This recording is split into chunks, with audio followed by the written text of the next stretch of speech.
Hello friends, बहुत सारे patient आके हमसे कहते हैं कि मुझे -2 नंबर लगता है, मुझे -1 नंबर लगता है, मेरा नंबर +4 है, मेरा नंबर +10 है, मेरा नंबर -9 है और मेरी आंखें कितने % ख़राब हैं। तो क्या ऐसा है कि जिसको ज़्यादा नंबर लगता है उसकी आंखें ज़्यादा ख़राब हैं, जिसको कम नंबर लगता है उसकी आंखें कम ख़राब हैं? कितने नंबर के हिसाब से कितने % आंखें ख़राब होती हैं? हम आज उसी बारे में बात करें।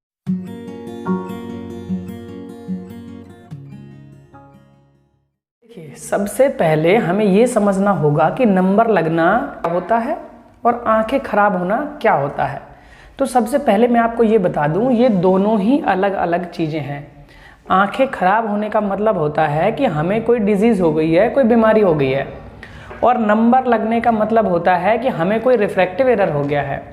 अब इन दोनों बातों में अंतर क्या है मैं आपको डिटेल में समझाऊंगा, ज़रा ध्यान से समझिएगा। देखिए, ऐसा होता है कि नंबर लगने का मतलब है कि किसी आदमी को मायोपिया हो सकता है, यानी कि माइनस का नंबर है, हाइपरमेट्रोपिया हो सकता है, यानी कि प्लस का नंबर है, या फिर प्रेसबायोपिया हो सकता है, जिसे उम्र के वजह से 40 साल के बाद नज़दीक की चीज़ें कम दिखाई देती हैं। ठीक है जी, ये सारे रिफ्रैक्टिव एरर हैं और प्रेसबायोपिया एज डिफेक्ट है। इसमें समझने वाली बात क्या होती है कि रिफ्रैक्टिव एरर का मतलब सिर्फ इतना सा होता है जैसा कि आपको दूसरी वीडियो में साइड में दिखाई दे रहा है। ये टॉर्च है, इसको इस पॉइंट पे यानी कि इस पेपर के ऊपर फोकस होना चाहिए, और ये जो टॉर्च है ये उसके जस्ट बगल में फोकस है। तो इस कंडीशन में हम इस टॉर्च को खराब नहीं बोल सकते। हम इस टॉर्च में सिर्फ इतना बोलेंगे कि ये जो टॉर्च है इसका जो फोकस है वो मिसप्लेस्ड है, यानी कि उस फोकस को जिस जगह पे होना चाहिए वो उस जगह पे नहीं है, वो उसके थोड़ा बगल में है। लेकिन अगर इस कंडीशन में कोई बोलता है कि ये टॉर्च खराब है, नहीं, ऐसा बिल्कुल नहीं है। ये टॉर्च बिल्कुल ही ठीक है, बस ये मिसप्लेस्ड है। हम इसको वापस इसकी जगह पे फोकस कर देंगे। ठीक है जी, ये होती हैं रिफ्रैक्टिव एरर्स, चाहे वो मायोपिया हो चाहे वो हाइपरमेट्रोपिया हो। ठीक है, तो रिफ्रैक्टिव एरर के वजह से जो नंबर हमें लगता है उसे आंखें खराब होना नहीं बोलते। वो सिर्फ हमारे फोकस का रेटिना के ऊपर फोकस ना होके रेटिना से पहले फोकस होता है या रेटिना से बाद में फोकस होता है, जिसकी वजह से हमें नंबर लगने लगता है। और नंबर लगने का मतलब आंखें खराब होना नहीं होता। अब होते हैं आंखें खराब होना क्या होता है।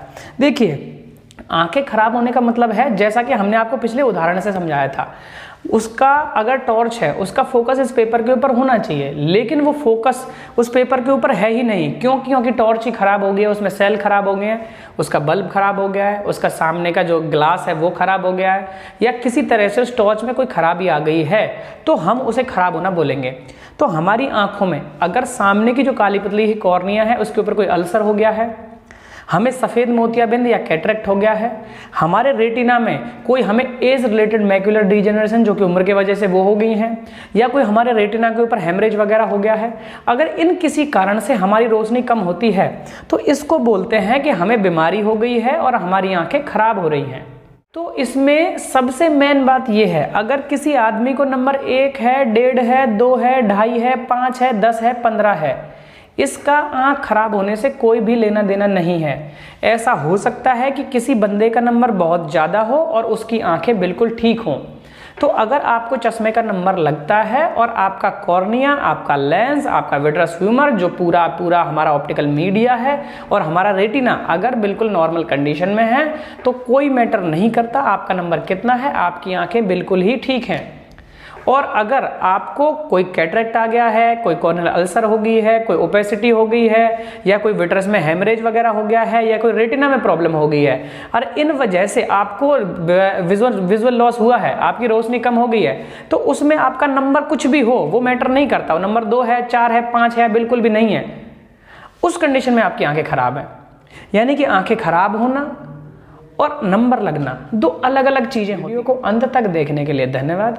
अगर आपको इसी तरह से वीडियोस और भी चाहिए और अच्छी जानकारी आप इसी तरह की लेना पसंद करते हैं तो हमारे चैनल से जुड़े रहिए और हमारी वीडियो को ज़्यादा से ज़्यादा शेयर करिए और चैनल को लाइक कर दीजिए। सब्सक्राइब करना बिल्कुल भी ना भूलिएगा।